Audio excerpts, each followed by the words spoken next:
Hey everyone, welcome to another episode of AdMail. This is Adam Bergman, founder and CEO of IRA Financial. I'm here to help you find the answers to the most frequently asked questions from my clients about self-directed retirement accounts. If you want to learn more, you can subscribe to our YouTube channel and follow us on social media. Just search IRA Financial. Hi everyone, Adam Bergman here, tax attorney and founder of IRA Financial, and welcome to another episode of AdMail.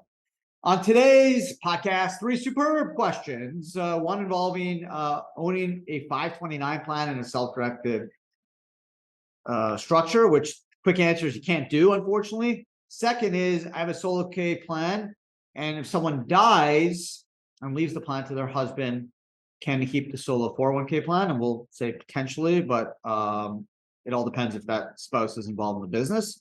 And then thirdly, how to value a self-directed IRA, which generally is based off the fair market value of the assets, not what you paid for it, but what it's worth on 12/31.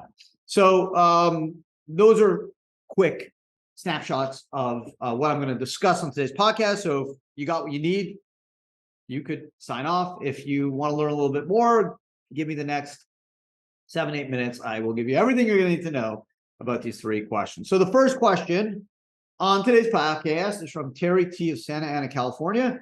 Terry wants to know, can I self-direct my 529 plan? So the quick answer is no. You can self-direct a Coverdale if you have income of less than a set threshold, which is approximately $180,000. A Coverdale, the most you can put away is $2,000 a year. A Coverdale is basically a poor man's 529 plan, meaning the money will go towards paying tuition for elementary, secondary, or college, but you are limited to $2,000 a year. It can grow past the $2,000. Sorry, the limit if you're married filed jointly is I think $220.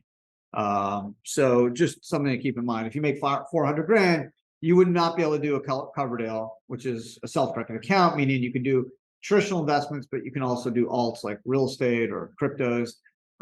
With a 529, it cannot be self-directed, meaning you're relegated to basically doing publicly traded, ETFs, things like that. But you can't self-direct it, but you can put in essentially up to the state maximum number, which generally can go anywhere from like 350 to 500, depending on the state, 500,000. And you're essentially limited to that amount. The account can go past that, but that's basically the maximum contribution limit. You can do it in 1 year. You can do it over many years. People try to stay under the $17,000 gift tax threshold. So generally stay under $17K per kid. But that's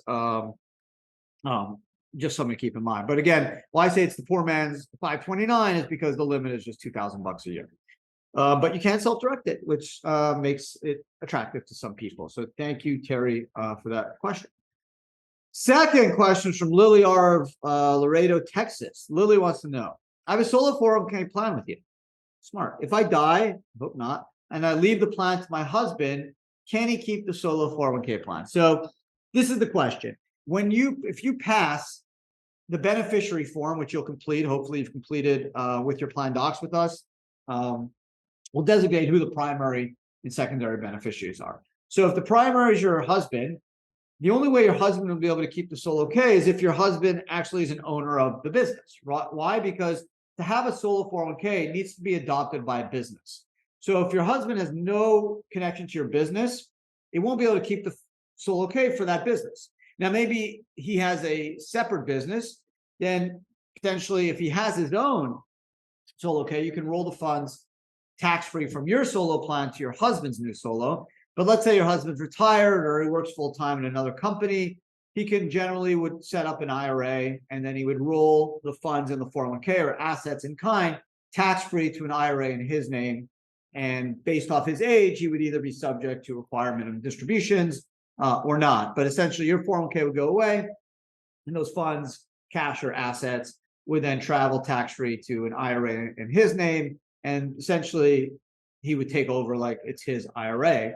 But if he was an owner of the business, then either if he had a plan account or didn't, he would be able to open a sub account under that plan, or he can just roll those funds into his own sub account under that plan and keep the solo plan alive, but he would need to be part as an employee / owner of the business to maintain the solo 401k. But I can tell you, Lily, the most probable scenario, most common, is he just opens an IRA and he rolls the funds tax-free into an IRA or self-directed IRA.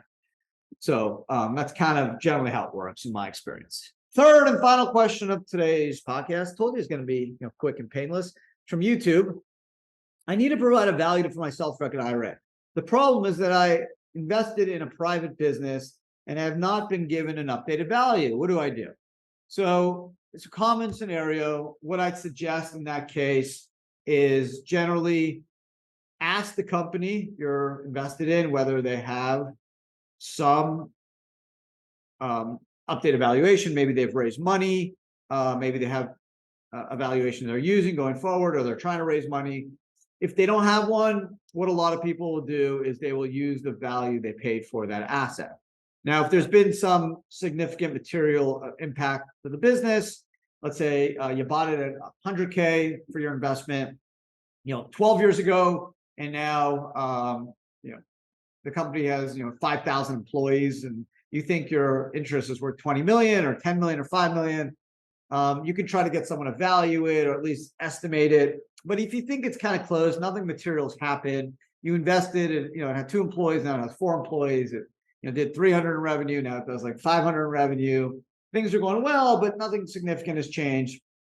You can essentially just leave that value. However, if you are over 73 and have to take a required minimum distribution, I would strongly suggest that you get someone to provide a value.